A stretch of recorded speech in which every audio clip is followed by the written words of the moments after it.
My recent video about Resident Evil seems to have made quite the stir. People didn't like it, that I called Asians racist. Well then, let me make you really hot under the collar. Asians are racist, and it's about time somebody came out and said it. They are most racist against blacks, and not just Asians in Japan, but here in the US as well. We'll examine both these phenomena so you can understand that when you deal with an Asian in Korea, Japan, Indonesia, etc., it is the exact same thing as dealing with one in the US. There's no difference between the two. One just speaks the English a little better is all.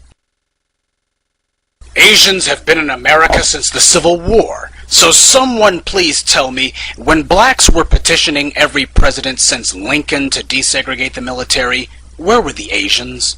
When blacks were fighting with every president since Washington to allow people of color into the nation's top schools, where were the Asians? The Voting Rights Act, where were the Asians? The Equal Employment Opportunity Act, where were the Asians? They didn't face one fire hose or one attack dog.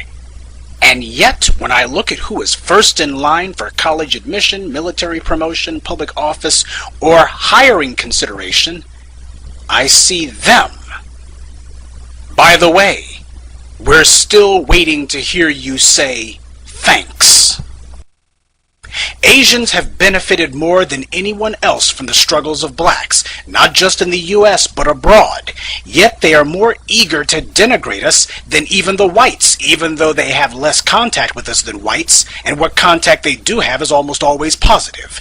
They want to indulge in so-called pop culture, which everyone knows is just a bastardized version of black culture, but they are assiduously careful to avoid ever using the term black to describe it, even though that's what they are imitating.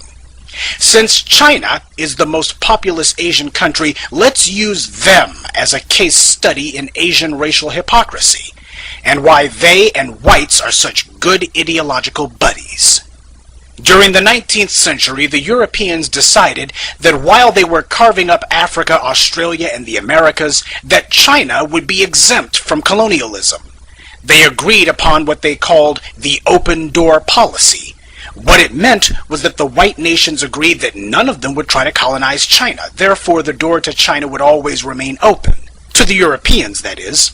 The same went for Japan. Whites had been in Japan since the Dutch set up shop with the first trading posts in the 17th century. And even after the American Navy forced Japan open to the Europeans in the late 19th century, the white nations still didn't colonize them. The same goes for Korea, and of course nobody enslaved any of those countries. Gee, I wonder how much better off black people would have been if there had been an open door policy and a no slaving policy for the Africans. Well, anyway, this benevolence earned the whites the admiration of the Chinese, who tried capitalism so they could be more like their white benefactors. Of course, when China's culture predictably failed to incorporate these foreign ideas, the country turned communist. But they couldn't get that right either. By the 1980s, the Chinese were desperately poor and suffering terrible political and social oppression. Since the 1940s, the Chinese had begged for help, but the whites, who they worshipped so much, couldn't and would not lift a finger to help. China was communist and non-white, not to mention the warlords in Beijing had a nuclear arsenal at their disposal. The Chinese desperately looked for a model for how they could free themselves, but couldn't find one in any of the white nations' histories. Because when the whites of America wanted freedom, they fought a war. When the Irish wanted freedom from the British, they resorted to terrorism. When the French wanted freedom, they rounded up the royal family and had them beheaded. Same for the Russians, the Spanish, and the Germans. The Chinese, however, lived in a police state. The military was the only group with weapons, and the Politburo had spies everywhere. There was no chance of using terrorism because the leaders of China lived in virtual fortresses, and the only ones terrorism would hurt or kill would be the Chinese people themselves. So what could they do? They found hope in the example of blacks in the United States. Blacks were and still are in an even worse position than the Chinese people. We had no guns, no money, no allies abroad, but worst of all, we were and still are in the minority, unlike the Chinese people. But we marched, demonstrated, spoke out anyway, showed that we were willing to die and to kill for our rights. Now we see some Chinese trying to deny that they learned how to fight for their freedom from us. Clearly, they don't know their own history. China is a nation over 2,000 years old. They don't have a tradition of civil disobedience. They have a tradition of civil wars. The modern China of today was in fact a creation of the Warring States period, a time where China's separate provinces were at war with one another for over 250 years. This pattern of on-again, off-again civil war continued until just after World War II, when Chairman Mao and the boys finally took over. Wait, on second thought, there was that whole tanks and soldiers in Tiananmen Square thing. So I guess the Chinese have been more or less at war with themselves for 2,000 years. The Chinese copied our example. In the streets of Beijing, at Tiananmen Square, people took a stand. They marched, they had sit-ins, they protested, they demonstrated, they even sang our songs like "We Shall Overcome" and chanted our slogans like "The people united shall never be defeated." And in 1989, they won their freedom. But when it came time for them to give credit, the newly liberated Chinese thanked America. Not the blacks, but America in general. It seems freedom meant a lot to the Chinese, but not so much that they could bring themselves to thank the people who actually showed them how to make themselves free. Because America gave no money or political support to the Chinese. In fact, American corporations were making deals with the Chinese warlords to set up sweatshop factories to produce cheap goods for the U.S. America pumped billions into anti-communist groups in Eastern Europe, such as the Solidarity movement in Poland and other groups in the Eastern Bloc.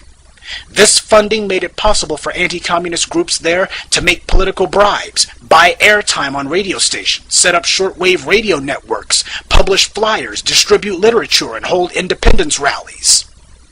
When it came to white nations, America didn't care if the Russians had 10,000 nukes or not. Mr. Gorbachev, tear down this wall. But for the Chinese, who were being oppressed, not so much as one penny. Far as the white powers of the West were concerned, them ching-chongs were on their own. It seems the Chinese have conveniently forgotten all that.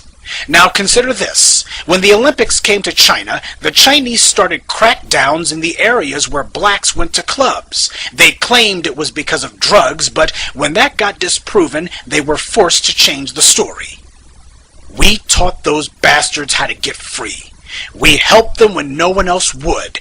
We were the ones they looked to for a model of racial identity and dignity in a world where whites were forcing everyone to think of Europeans as the models for economics, politics, beauty, culture, and national spirit.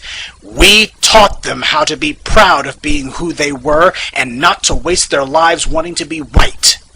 And this was the thanks we got.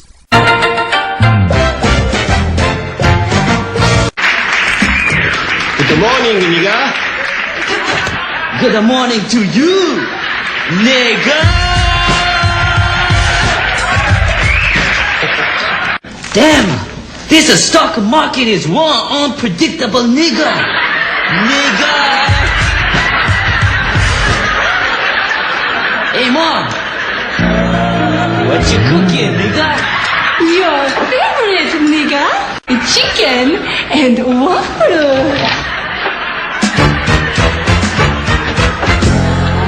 Bitch, you my number one nigga. Hold on, my niggas. What's missing here?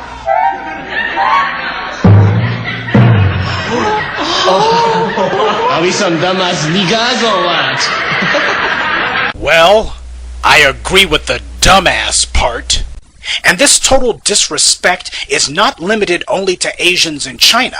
We see it from the Asians in the US as well. As an example, a movie came out some years ago called Saving Face. It was written and directed by an Asian woman, and Asians nationwide were just so proud of the fact that it had an Asian cast. The movie is about two Asian lesbians finding each other. The bi-curious Asian has a black friend. He's the only black person in the whole film, but notice how the movie portrays him. You don't have to talk so loud, and leave your shoes by the door. He doesn't take off his shoes and set them down. He instead throws them across the room. So I get a call from... He doesn't make polite conversation. Instead, he talks loudly. Oh, but it gets even better. 你的朋友又黑又吵，还猛吃酱油，我得少吃点，免得把我杯杯染黑了。